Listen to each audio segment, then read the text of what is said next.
Abba, Father, in the name of Jesus, I praise you and seek your restoration.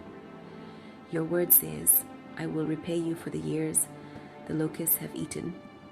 You will have plenty to eat until you are full, and you will praise the name of the Lord your God, who has worked wonders for you.